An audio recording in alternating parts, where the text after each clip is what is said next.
ये वीडियो में chapter 1 real numbers में से जो क्वेश्चंस आए एग्जाम्स उनसे मार्च 2024 फाइनल एग्जाम में जो क्वेश्चंस आए उसके आंसर्स हैं चैप्टर 1 में, only from chapter 1।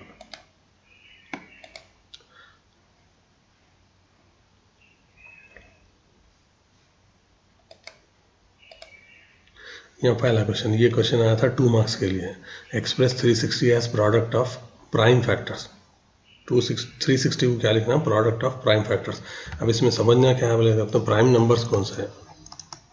Prime numbers बोले तो कौन सा है, जो नंबर्स के फैक्टर्स 1 या नंबर खुद अपना वो नंबर होता उसको बोलते प्राइम नंबर्स।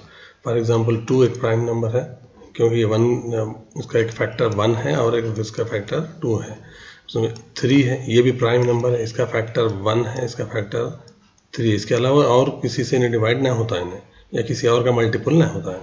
5 भी जो है ना प्राइम नंबर है क्योंकि इसको भी जो है ना 1 आता है और जो है ना 5 के टेबल में आता है, यानी 5 का फैक्टर है ये 5 जो है ना 5 का खुद अपना 5 से होता है इन्हें डिवाइड, और ये जो है ना 1 से होता है और किसी और से नहीं होता। ऐसे 7 9 11 13 17 19 23 ये सब प्राइम नंबर्स हैं।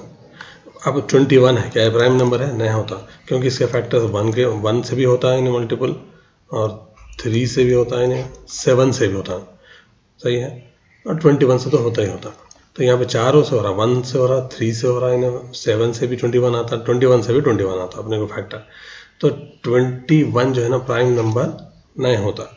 तो प्राइम नंबर किसको बोलते हैं, वो नंबर जिसके फैक्टर सिर्फ 1 या वो खुद नंबर रहता है उसको बोलते हैं प्राइम नंबर्स। अब यहाँ पे अपने को क्या करना है, 360 के प्रोडक्ट ऑफ प्राइम फैक्टर्स, यानी 360 को मल्टीपल ऑफ खाली प्राइम नंबर्स में लिख के बताना है। इसको सिंपल है, इसको करने के लिए 360 लिखो, 2 प्राइम नंबर है, सही है, पहले 2 से करो इसको तो 180 आता, 2 1 जा 2 हो गया, 1 बच गया, 2 8 जा 16, ये 0 हो गया। फिर 2 किससे आता, 90, 2 9 जा 2 0 जा, फिर 2 4 जा 1 बच गया, 2 5 जा। अब यहाँ पे क्या हो गया, 45 आ गया। 45 2 में तो नहीं आता।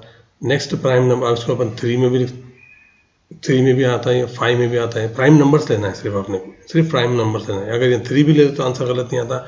बस ये 360 को जब करते हैं अपन ऐसा सिर्फ प्राइम नंबर्स लेके करना है, वो इंपॉर्टेंट है क्योंकि प्रोडक्ट ऑफ प्राइम फैक्टर्स यहाँ पे बताया हमने अपने को। 5 से करो तो 5 9 आ गया, 3 3 आ गया, 3 1 आ गया। अब यहाँ देखेंगे 360 को कौन से फैक्टर्स है यहाँ पे, सिर्फ प्राइम नंबर्स 2 5 और 3। तो इसको कैसे लिख सकते हैं, फाइनल आंसर अपना 360 can be written as 2 power 3। कितने बार है, 2 पावर 3 है, इंटू 3 कितने बार है, 2 बार है, 3 स्क्वायर है, और 5 कितना है, 1 बार है। तो प्रोडक्ट ऑफ प्राइम नंबर्स, तो इन्हें से प्राइम नंबर को मल्टीपल करके मल्टीप्लाई करके ये अपने को जो आंसर आता वैसे बताना है अपने को। तो ये आया था एग्जाम में मार्च 2024 में, 2 मार्क्स के क्वेश्चन में ये आया था। उसके बाद नेक्स्ट क्वेश्चन है ये, prove that 3√5 + √7 is a rational number. Prove that 3√5 + √7 is an irrational number. ये 6 मार्क्स के लिए आया था 2024 के एग्जाम में। अब इसका आंसर ये समझने के लिए थोड़ा कॉन्सेप्ट समझना जरूरी है। कॉन्सेप्ट अगर समझ गए तो आंसर इजी होता। पहली बात तो क्या है, रेशनल नंबर किसको बोलते हैं वो समझना। रेशनल नंबर बोलते हैं वो नंबर जो p/q फॉर्म में रहते हैं। p/q फॉर्म में रहते, p जो है ना इंटीजर रहता और q भी जो है ना इंटीजर रहता, सही है। इंटीजर कौन सा है, जो माइनस वाले नंबर या प्लस वाले नंबर, -3 -2 -1 और 0 1 2 3 जिसमें माइनस भी है प्लस भी नंबर्स है, उसको बोलते हैं इंटीजर। तो रेशनल नंबर बोलते हैं जो p/q फॉर्म में रहता है उसको बोलते हैं रेशनल नंबर्स। और एक चीज़ का इसका डेफिनेशन को प्राइम बोल के भी आता है p/q। अब वो कॉन्सेप्ट यहाँ ये आंसर के लिए जरूरत नहीं पड़ता, खाली रेशनल नंबर p/q फॉर्म में रहता है और p और q दोनों क्या रहते हैं, इंटीजर रहते हैं। फॉर एग्जाम्पल 2/3 क्या है, ये रेशनल नंबर है, सही है। रेशनल नंबर किसको, 2 भी इंटीजर है 3 भी इंटीजर है, तो ये हो गया रेशनल नंबर, p/q फॉर्म में है ना, सही है, इसको बोलते हैं रेशनल। क्या 5 रेशनल नंबर है, खाली 5 और रेशनल नंबर, क्योंकि 5 कैन बी रिटन एज 5/1, ये भी p/q फॉर्म है, ये भी रेशनल नंबर। अब अपने को है इर्रेशनल नंबर क्या है, इर्रेशनल नंबर मालूम होना। इर्रेशनल नंबर उसको बोलते हैं जहाँ पे जो है जिसको rational number p by Q form में नहीं लिख सकते, फॉर एग्जांपल √5 है, इसको जो है ना p बाई क्यू फॉर्म में नहीं लिख सकते, इसको बता रहे क्योंकि √5 का आंसर आता 2.14 समथिंग लेंथी आंसर आता, तो वो है, वो वैल्यू है उसकी, तो p बाई क्यू फॉर्म में नहीं आता। जो नंबर्स जिसको रेशनल नंबर फॉर्म यानी p बाई क्यू फॉर्म में नहीं लिख सकते वो नंबर्स को बोलते हैं इर्रेशनल नंबर। जैसे √2 इर्रेशनल नंबर है, √3 इर्रेशनल नंबर, √5 इर्रेशनल नंबर है, ये पाई जो रहता है ये भी इर्रेशनल नंबर है, ये इर्रेशनल नंबर के एग्जाम्पल्स है। अब ये कॉन्सेप्ट समझ गए तो इसके बाद ये आंसर इजी समझ आ सकता है। Prove that 3√5 plus √7 is a irrational number. शुरू में क्या करते हैं, इसका कॉन्ट्राडिक्शन यानी ऑपोजिट में शुरू करते हैं इसका आंसर। इसको प्रूव करना है अपने इर्रेशनल, शुरुआत कैसे कर रहे हैं, let us suppose 3√5 plus √7 is a rational number. इसको क्या समझ रहे हैं, रेशनल नंबर समझ रहे हैं p बाई क्यू फॉर्म में। जब रेशनल नंबर है तो कौन सा फॉर्म है, p बाई क्यू या a बाई b फॉर्म में होता है, where a is an integer, b is an integer और डिनोमिनेटर जो है ना नॉट इक्वल टू 0 रहता है रेशनल नंबर में। तो जब ये नंबर को गिवन जो भी नंबर है इसको रेशनल समझना, रेशनल वो तो a बाई b या p बाई क्यू फॉर्म में आता। अब इसको क्या करना है अपने को, लेफ्ट साइड में खाली एक रूट वाला नंबर प्रूव करना है, राइट साइड में पूरा इंटीजर लाना है अपने को, बस वही आंसर में दिखाना है अपने को। लेफ्ट साइड में प्रूव करते करते कैसा होना होता है, लास्ट स्टेप में लेफ्ट साइड में सिर्फ रूट वाला नंबर बच जाना और राइट साइड में सिर्फ इंटीजर्स बच जाना, तो वो अपन प्रूव करने के लिए यहाँ पे जाना। तो 3√5 plus √7 is equal to a by b क्यों लगे, यहाँ पे रेशनल वगैरह समझ रहे हैं इसलिए। अब √7 को लेफ्ट साइड में रखो और 3√5 को राइट साइड में लेके जाओ, तो ये प्लस वाला 3√5 राइट साइड में आया तो क्या बन जाता है, -3√5 आ गया। √7 इज इक्वल टू, ये √7 अपनी जगह पे है, a बाई बी अपनी जगह पे है, 3√5 राइट साइड में गया तो -3√5 होता है, क्यों होता है, यहाँ पे प्लस था। अब squaring on both sides, left side को भी स्क्वायर कर रहे हैं, राइट साइड को भी स्क्वायर कर रहे हैं। अगर दोनों तरफ सेम ऑपरेशन करें तो वैल्यू चेंज नहीं होती, सही है।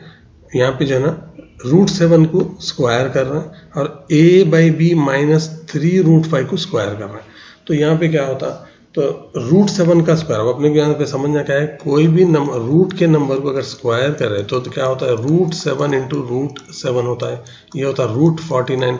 √49 परफेक्ट स्क्वायर है ना, तो इसका आंसर आता 7, सही है। √7 को 2 बार मल्टीप्लाई करें, स्क्वायर मतलब 2 बार मल्टीप्लाई करें तो रूट चला जाता है, बस इतना याद रख लो। बस फॉर एग्जांपल √5 का स्क्वायर कर रहे हैं, √5 के स्क्वायर को मल्टीप्लाई करके आता है, इसका आंसर बस 5 आता है, बस रूट चला जाता है, बस ये याद रखो। अब यहाँ पे तो √7 का 7 आ गया। अब यहाँ a by b -3√5 whole square, अब इसकी वैल्यू क्या आती, अब ये समझने के लिए क्या है, a minus b whole square formula अपने को याद है ना, a minus b whole square क्या है formula, a square -2ab plus b square, सही है। a स्क्वायर लिखो प्लस बी स्क्वायर लिखो -2ab, ये a minus b whole square का फार्मूला है। अब यहाँ पे देखेंगे तो a बाई बी -3√5 कौन से मॉडल में है, ये पूरा a हो गया, ये b हो गया, a minus b whole square क्या है फार्मूला, a स्क्वायर। जब इसको स्क्वायर करते हैं तो a भी स्क्वायर हो जाता, b भी स्क्वायर होता, प्लस b स्क्वायर, सेकंड ये टर्म को b स्क्वायर कर रहे हैं, b स्क्वायर करते हैं यहाँ पे 3√5 होल स्क्वायर, 2 टर्म्स है तो इसलिए होल स्क्वायर डाल रहे हैं यहाँ पे। अब उसके बाद क्या है, -2ab है फार्मूला में, -2 लिख दिए, a की जगह पे a बाई बी है, b की जगह क्या है 3√5। तो ये स्टेप में क्या हो रहा है, स्क्वायरिंग बोथ साइड्स करने पे √7 का होल स्क्वायर हो गया। अब यहाँ पे a minus b whole square model में है, पहला टर्म a स्क्वायर, ये plus b square -2 into a की जगह जो भी वैल्यू है वो लिख दो, b की जगह जो भी है वो लिख दो। अब इसके बाद क्या आता देखेंगे, अब यहाँ ये अपना प्रीवियस स्टेप था, तो इसमें क्या करना है, ये माइनस का जो टर्म है इसको लेफ्ट साइड में लेके जा रहा है, ये -2 into a by b into 3.5 जो टर्म है इसको लेफ्ट हैंड साइड LHS की तरफ लेके जा रहे हैं, तो माइनस वाला क्या बन जाता, प्लस बन जाता। राइट साइड में ऑलरेडी अपने के स्क्वायर बाई बी स्क्वायर है वैसे ही रख रहे हैं, और ये 3√5 का होल स्क्वायर क्या था, 3b स्क्वायर होता, √5 भी स्क्वायर होता, √5 स्क्वायर करें तो क्या आता 5 आता, 3 का स्क्वायर क्या था 9 आता, 9 इंटू 5 कितना होता 45 था। 3√5 होल स्क्वायर 45 कैसा है, 3 का स्क्वायर 9 हो गया इंटू √5 का स्क्वायर 5 होगा, 9 5 45 है। अभी -7 कहाँ से है, ये जो +7 है LHS में वो ये लेफ्ट हैंड साइड वाला अगर राइट साइड में ये आ गया तो -7 हो गया। अब यहाँ पे तो 2 into √3, 2 into root three, sorry 2 into three कितना हो गया 6 हो गया, 2 इंटू थ्री हो गया 6 हो गया, यहाँ पे 6 हो गया, ये हो गया a बाई बी वैसी है, √5 वैसी है। अभी तीनों को मल्टीप्लाई करें तो 2 इंटू नंबर को नंबर से मल्टीप्लाई करें, 2 इंटू थ्री 6 हो गया, a बाई बी तो वैसी हो गया, वैसे लिखे √5। अब राइट साइड में क्या हो रहा है, a square by b square तो वैसी है। 45 माइनस 7, एक प्लस है एक माइनस है, तो बड़े नंबर में से छोटा नंबर माइनस करो, 38 आता। साइन हमेशा बड़े की आती, याद रखो, एक प्लस है एक माइनस है नंबर है, बड़े नंबर में से छोटा नंबर माइनस करो, साइन जो है ना बड़े नंबर की डालो, 38 आ गया। अब अपने को लेफ्ट साइड में क्या रखना बोले आंसर आने के लिए, खाली रूट रखना, रिमेनिंग टर्म्स को राइट साइड में भेज देना। तो उससे पहले यहाँ पे एलसीएम ले लेंगे इसका, a square plus a square by b square plus 38 है, इसको तो कुछ भी ना, इसका मतलब इसको 1 है, यहाँ पे कुछ भी नहीं, मतलब बी स्क्वायर डिनोमिनेटर में 1 है तो एलसीएम आता बी स्क्वायर ही आता, क्योंकि बी स्क्वायर ऑलरेडी इसको यहाँ पे है तो a स्क्वायर जो है वैसे लिखो। अब इसके डिनोमिनेटर में कुछ भी नहीं, इससे मल्टीप्लाई करना, बी स्क्वायर इंटू 38, ये आ गया 38 बी स्क्वायर, तो इसका एलसीएम ले ले तो ये स्टेप आ गया। अब एलएचएस तो ऐसी है, एलएचएस में खाली √5 रखना है, तो 6 और a को राइट साइड में भेजो, राइट साइड में न्यूमरेटर में है 6 और a ऊपर है ना, यहाँ पे ऊपर वाला टर्म राइट साइड में आता है, नीचे आता है, 6 और a नीचे आ गया, और डिनोमिनेटर में जो b है, डिनोमिनेटर में जो b है इन्हें ऊपर आता, डिनोमिनेटर का b आता ऊपर आता, b इंटू ये वाला हो जाता है, ये टर्म b इंटू ये टर्म हो जाता, और 6 और a जो है ना, क्योंकि न्यूमरेटर में जब इक्वल टू इधर आ जाते हैं, ट्रांसपोज आ जाते हैं, डिनोमिनेटर में आ गया। तो अब लेफ्ट साइड में क्या बच गया, √5। तो √5 क्या है, एक्चुअल इर्रेशनल है, तो मालूम ये फैक्ट है, √5 क्या है, फैक्ट है, √2 √3 √5 ये इर्रेशनल है। अब राइट साइड में देखेंगे, जब शुरू करे थे हम a और b क्या बोले थे, इंटीजर बोले थे, a और b क्या है, इंटीजर बोले थे, तो ये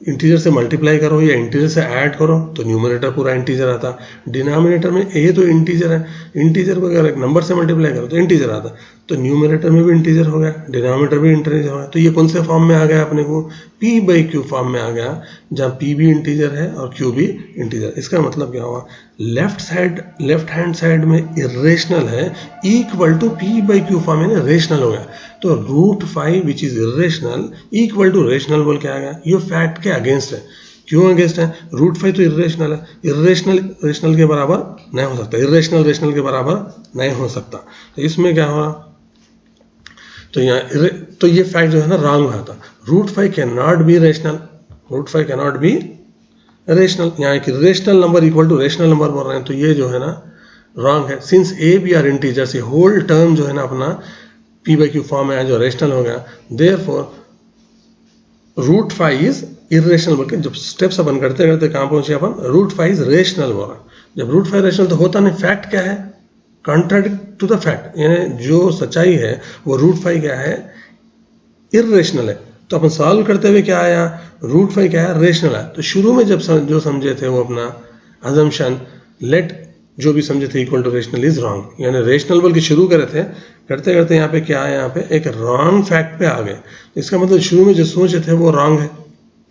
सो 3 √5 प्लस √7 इज इरेशनल, यानी क्वेश्चन में स्टार्टिंग में कैसे शुरू करे थे, 3 let us suppose that 3 √5 plus √7 is rational बोल के शुरू करते हैं। रेशनल बोल के शुरू करते हुए कहाँ पहुंचे हैं, irrational is equal to rational बोल के आया, तो ये कॉन्ट्रडिक्शन है, ये फैक्ट के अगेंस्ट में। तो जो अजम्पशन अपना था स्टार्टिंग में वो रॉन्ग हो गया, इसलिए जो अपन तो क्या होता, 3 √5 प्लस √7 क्या हो गया, ये इरेशनल नंबर है, ऐसा इसको प्रूव करना। 6 मार्क्स के लिए आया था, फाइनल में वेरी इंपॉर्टेंट क्वेश्चन है, इसको कई बार प्रैक्टिस करो तो आया था।